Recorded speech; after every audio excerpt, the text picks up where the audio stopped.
I slept poorly. I would wake up at 3, at 4, for no apparent reason. Sometimes I didn't even look at the clock, because I already knew I wouldn't fall back asleep.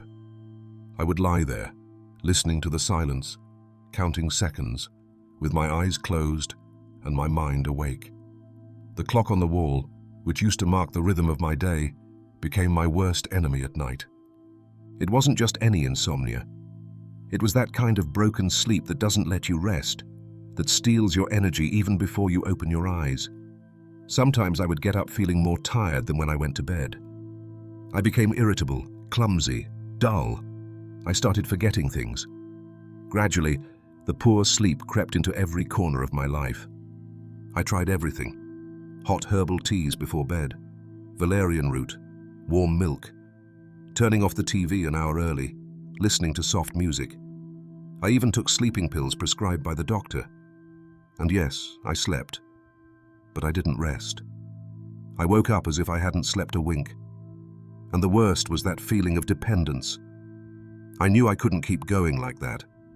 Until, almost by chance, I tried something I never thought would work. A calming oil. Yes, a simple natural oil that someone recommended to help me relax before sleeping. At first I thought it was just another mild solution that did nothing. But that night, something changed. It wasn't magic. I didn't fall asleep in seconds, nor wake up the next day feeling young. But for the first time in a long time, I felt my body surrendering to sleep without resisting. And that's how it all started.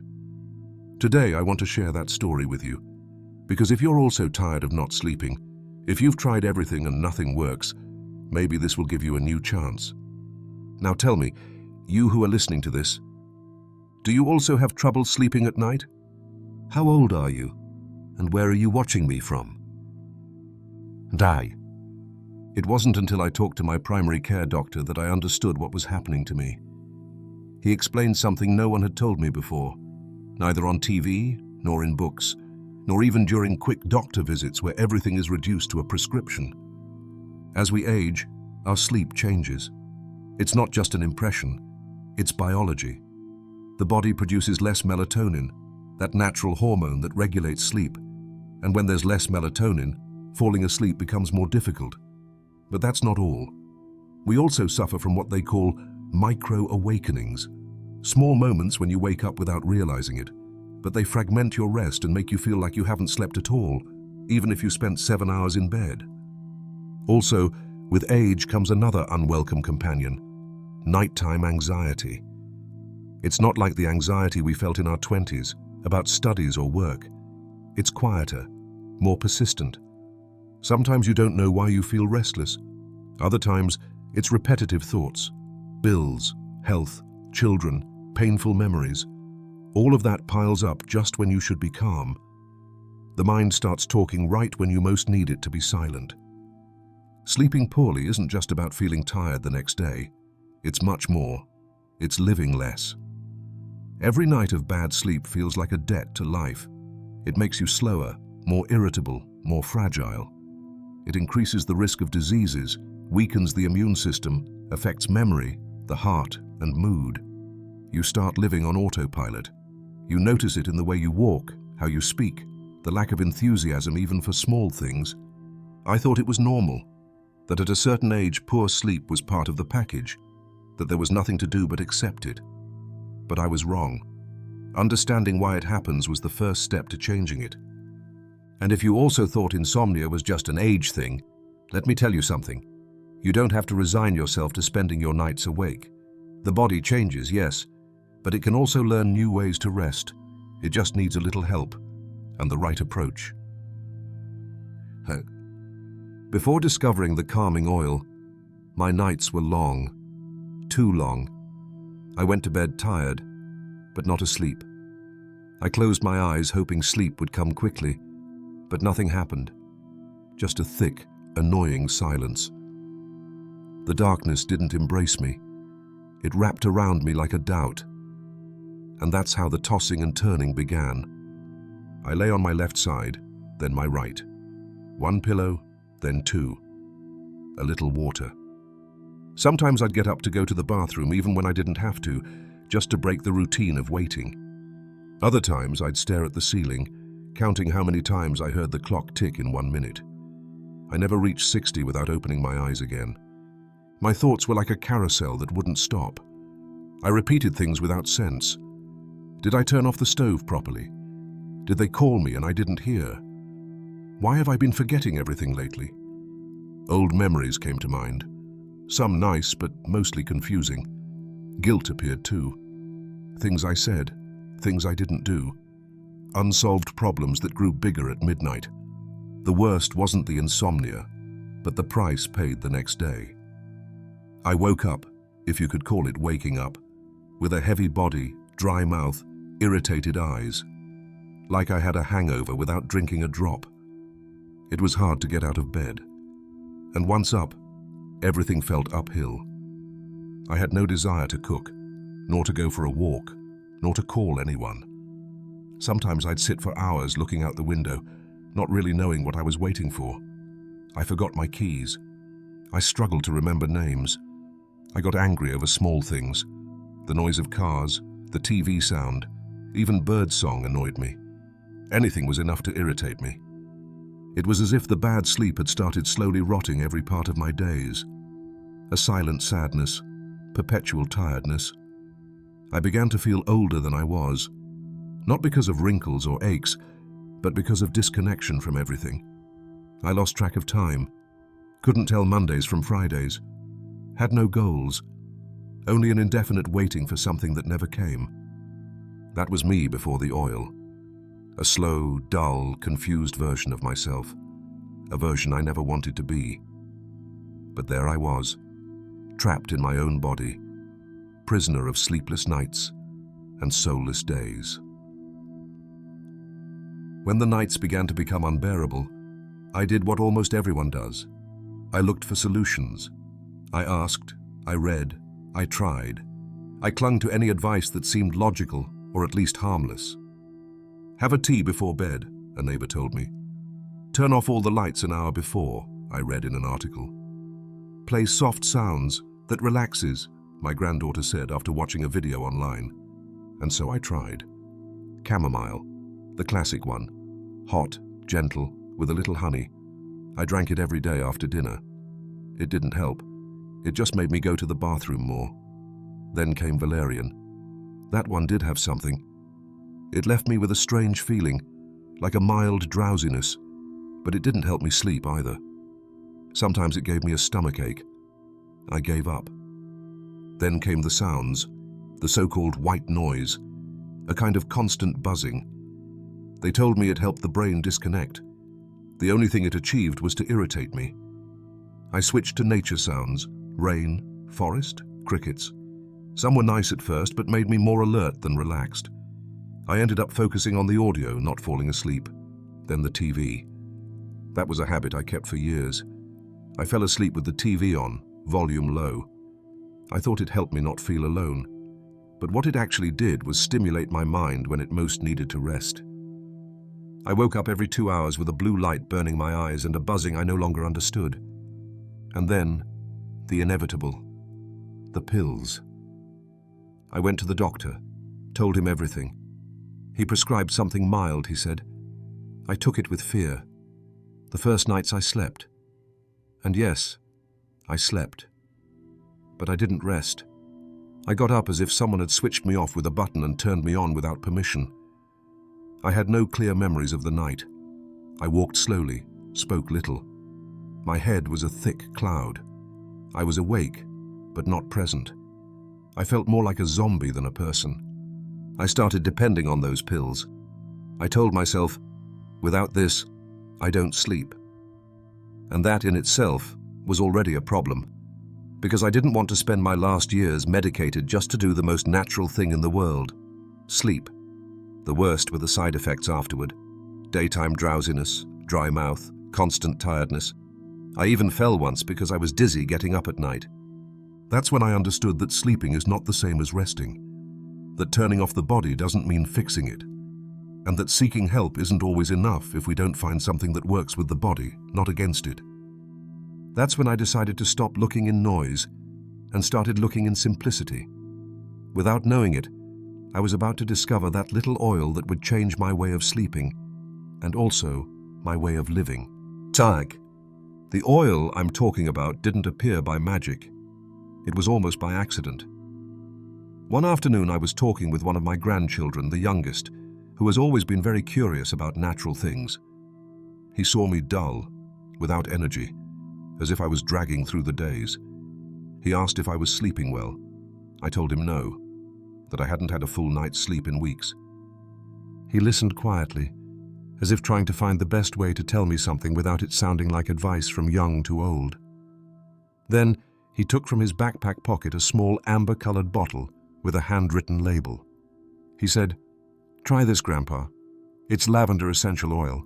It helped me a lot when I was anxious before exams." I didn't believe him. An oil to sleep? A scent that would change my night? It seemed like one of those modern fads that go nowhere. But I thanked him anyway. I kept it with me without intending to use it. It stayed on my bedside table for several days, almost like a decoration. Until one particularly hard night, when I had tossed and turned for over 2 hours without closing my eyes, I opened it. The aroma was soft, warm, different. It reminded me of my parents' garden when I was a child, where there was lavender, rosemary, jasmine. That night, just to try, I put a couple of drops on the pillow, like my grandson said. I didn't expect anything.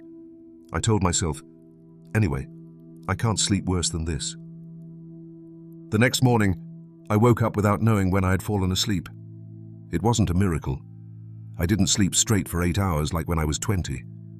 But I noticed something different. My body hadn't fought the night. It hadn't been battling my head.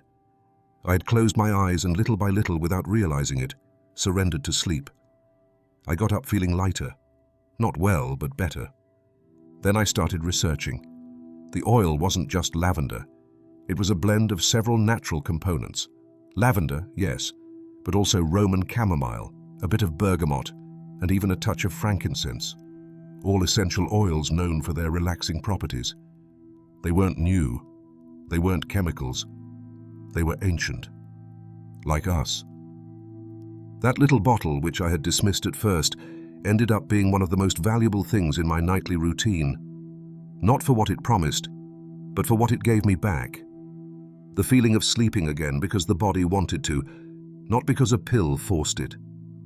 And it all started with a simple conversation and a bit of curiosity. Jack. The first time I used the oil was an ordinary night, but I was already coming off 3 in a row without sleeping more than 2 hours. I was exhausted. My eyelids hurt from trying to close them without success. I remembered the bottle. It was on the bedside table, almost forgotten, like an idea I wasn't convinced about. I opened it. The aroma came out immediately, without asking permission. It was soft, not invasive, but with a warm, enveloping presence. Lavender, clearly. But there was something else too. A sweet background, a bit earthy. I closed my eyes for a few seconds. I inhaled.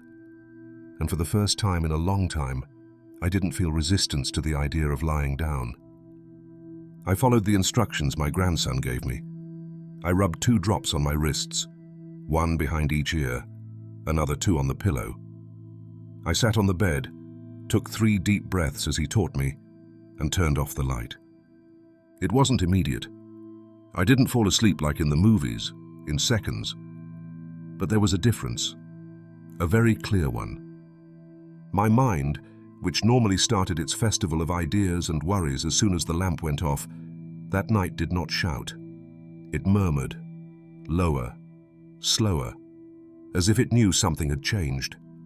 The ideas were still there, but they floated far away. I didn't fight them. I let them pass, like clouds. I fell asleep without noticing. The next thing I remember is waking up in the morning and looking at the time without fear. It was 7:15. That hadn't happened in weeks. I hadn't opened my eyes at 3 or 5. I hadn't gotten up to the bathroom, which was unusual for me. My body felt different, not new, but less exhausted. like it had stopped fighting for a few hours. I didn't sleep 12 hours. I didn't dream of paradise. But I slept without fighting. And that, for me, was a huge victory. I stayed in bed a few minutes, still, breathing in the same aroma that lingered on the pillow. I felt at peace. Then I got up, not rushed, but without that invisible weight I usually carried on my shoulders. I made my breakfast with a bit more cheer. I poured myself a coffee without spilling it. And I thought, maybe this is just a coincidence. But what a blessed coincidence. I didn't say anything that day. I didn't want to get my hopes up too much. But that night, I repeated the ritual, and the next day too. And with each repetition, my body seemed to remember faster what it had to do. Sleep, like when I was young, not perfect, but deeply human. As days passed, something curious began to happen. I no longer used the oil just as a desperate solution. It became a ritual, a calm habit that announced the end of the day. Like someone lowering the curtain after a long performance, I also started preparing my body to rest, not just to lie down. Every night I followed the same steps, and that gave me a certain calm. I prepared my glass of water, lowered the blinds a bit, and turned off the big lights. I turned on a small lamp with warm, very soft light. Without realizing it, I had stopped watching TV before bed. I didn't need it anymore. I felt that time was for something else, not for images or news or voices that sped me up. I took the oil bottle and applied it carefully, as if it was something delicate, valuable. 2 drops on each wrist, a small drop behind each ear. Sometimes, if I felt more tense, I rubbed a bit on my chest, as if protecting myself from something invisible. Then I breathed deeply, 3 times, slowly, through my nose, letting the aroma fill my lungs, but also my thoughts. Over time, my body began to understand, to associate that smell with calm, with the idea that the day was over, that there was no need to keep thinking, solving, or remembering, that only rest remained. It wasn't magic. I didn't fall asleep in a minute. But I did notice that my mind didn't resist as much as before, that my body surrendered more easily, that sleep came not as a forced conquest, but as a gentle invitation, as if the oil spoke to an ancient part of me that had forgotten how to sleep well.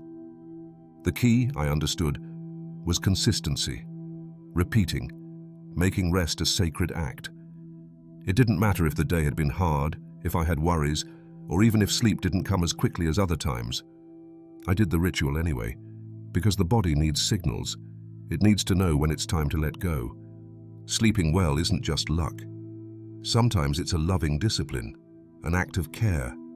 And for me, that oil was the signal that gave my body back the confidence that it could rest, that it was safe, that there was no need to stay on guard. For a long time, I thought insomnia was something that happened to me, like a silent punishment of old age. I never stopped to ask why. But when I started using the calming oil regularly and saw it worked, I got curious. Why could something so simple have such a profound effect? That's how I started reading, asking, understanding. Essential oils are not a modern invention. They have been used for centuries in different cultures to calm, relieve, even heal. What happens is that in today's world, with so many pills and treatments, we have forgotten the power that natural things have when used well. When we inhale a scent like lavender or chamomile, that smell doesn't stay just in the nose. It travels through the olfactory system to a part of the brain called the limbic system. That area is related to emotions, memory, and among other things, sleep. It's no coincidence that a scent can bring back a memory from the past or change our mood. The sense of smell is one of the oldest senses we have, and also one of the most powerful. When it smells something the body associates with safety, with calm, it sends signals to the whole nervous system to relax.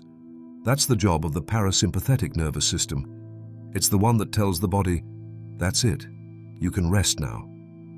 When the body enters that state, the heart rate slows down, muscles relax, the mind decelerates. It's the gateway to deep sleep. exactly what so many of us seek every night without success.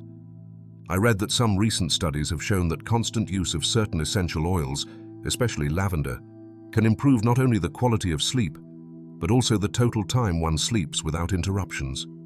It's not a magical effect, it's physiological. It's the body's response to a real stimulus. Sleeping, I understood then, is not a voluntary act. It's a reflex. And like all reflexes, it needs the right environment to activate. In my case, the calming oil became that trigger, that little nightly signal that told my body, you can let go of the day now. You can close your eyes. I didn't need a miracle cure. I just needed to remind my body how to sleep. And that reminder for me came in the form of a small bottle smelling of lavender. Sometimes I wonder when I started feeling old. Not because of wrinkles or aches, but because of that kind of cloud that settled in my head, day after day, without me noticing. Everything became slower, heavier, grayer. But today, I can say it calmly. My life changed. Not suddenly, not like in fairy tales, but yes, with steady steps, with small signs that began to show when I started sleeping well again. At first, it was subtle. One morning, I realized I had gotten up before the alarm went off, feeling rested. I dressed without dragging my feet. I prepared breakfast without leaving a mess, and I had enough energy to go for a short walk, just 10 minutes. But they were mine. I hadn't done that in months. Then other things came back. I started reading again. Not big novels, but some pages in the afternoon. I discovered I could concentrate again. My mind didn't wander like before. And something else. I started listening attentively, enjoying conversations with my family more, remembering what they told me, being present. My mood also changed. I found myself laughing more often, not forced laughter, but genuine smiles, over simple things, a silly phrase, an anecdote, the sun coming through the window. And when you start laughing again, even a little, your whole body notices. My days aren't perfect anymore. I still have aches, forgetfulness, moments when my mood drops. But there's a fundamental difference. Now I have the energy to face those things. I no longer greet them with half-closed eyes or a head in the clouds. I'm more alert, more awake, more capable. Even the way I speak changed. I hear myself clearer, slower. It's as if rest had given me back a part of myself that I had left hidden somewhere. I recovered routines. I started walking to the market again like before. I take my time choosing fruits, chatting with the baker. I call my friends, sometimes just to say hello. I don't feel like the day is too long, but it no longer slips away without meaning. And all that seems so simple, has a common root: rest. When you sleep well, everything starts to improve, even if slowly. Not because sleep cures all ailments, but because it gives us the strength to face them. Sleeping well gave me back desire. And at this stage of life, having desire is a luxury worth more than any medicine. If I could go back, many years back, I would tell myself something I now repeat, almost like a mantra. Don't resign yourself to insomnia just because you're over 70. Poor sleep is not an inevitable sentence. It's a symptom, a signal, a warning that something needs attention. But it's not the end. For a long time, I thought there was nothing to do. That with age came bad rest, like grey hair or aches. That it was a matter of enduring it. Today, I know that's not true. And if you're listening to this and spending your nights staring at the ceiling, eyes open and heart tired, I want to say something from the bottom of my heart. There are ways to sleep well again, and you're not alone. The oil worked for me, yes, but it wasn't just that. The oil was the start, the push. What truly changed my life was the decision to take care of myself again, to treat myself with more patience, to understand that I too deserve to sleep peacefully, even if I have wrinkles and white hair. I want to leave you some advice, not as an expert, but as someone who lived it. First, avoid screens before sleeping. TV, cell phone, computer. All those devices trick your brain and keep it alert. Instead, try to create an environment that invites rest. Warm, soft light. A bit of silence. And if you can, a paper book, one of the old kind. Second, build a routine. The body, even old, is still a machine of habits. If every day you do the same things before going to bed, your brain will start associating those actions with rest. I turn off the big light, put on the oil, breathe deeply, and lie down. I always do it the same way, and it works. Third, take care of your environment. A room that's too noisy, too hot, or too cold can disrupt your sleep. Sometimes it's enough to close a window better, use a lighter blanket, or change the bed's side. They're small details, but they add up. And finally, be kind to yourself. Don't punish yourself for not sleeping. Don't obsess over the clock. Sometimes insomnia feeds on our own anxiety. If you can't sleep, get up for a while, drink some water, sit quietly and try again. But don't fight. Don't battle sleep like it's an enemy. Sleeping is natural. We just need to remind the body how to do it. And for that, it takes intention, a little help, and above all, the decision to prioritize rest again. Because resting is not wasting time, it's recovering it. Tang. Sleeping well at 70, 80 is possible. It's not an exclusive privilege of the young, nor a chance that happens once in a while. It's a right, a necessity, and also a gift. I achieved it. After entire nights of tiredness, frustration, and resignation, I found a path. Not perfect, but mine. A path to true rest. And if you're listening to this, if some part of my story feels familiar to you, if you also count the hours until dawn without being able to close your eyes, I want you to know you're not alone. We all go through moments like that, and we all deserve to find a way out. Maybe your solution isn't a calming oil. Maybe what works for you is something else. But that search is worth it, because rest changes life. It gives you back clarity, energy, joy. It reconciles you with yourself. I want to invite you to share your experience in the comments. Do you sleep well? Do you struggle? What have you tried that worked or didn't? Maybe your story, like mine, can help someone else. And together, we can build a small community where sleeping well isn't an exception, but a new beginning.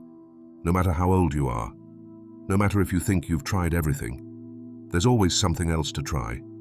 A habit, a gesture, a scent. Maybe you too will find your own calming oil. You just need to start looking with patience and kindness toward yourself. Thank you for listening. Thank you for staying with me until here. I hope this story has given you something. Comfort, an idea, a hope. And tonight, when you turn off the light, remember this. Sleeping isn't giving up. Sleeping is learning to trust again. It's embracing silence and letting the body repair what the day has worn out. Sleeping is a gift. Remember that tonight.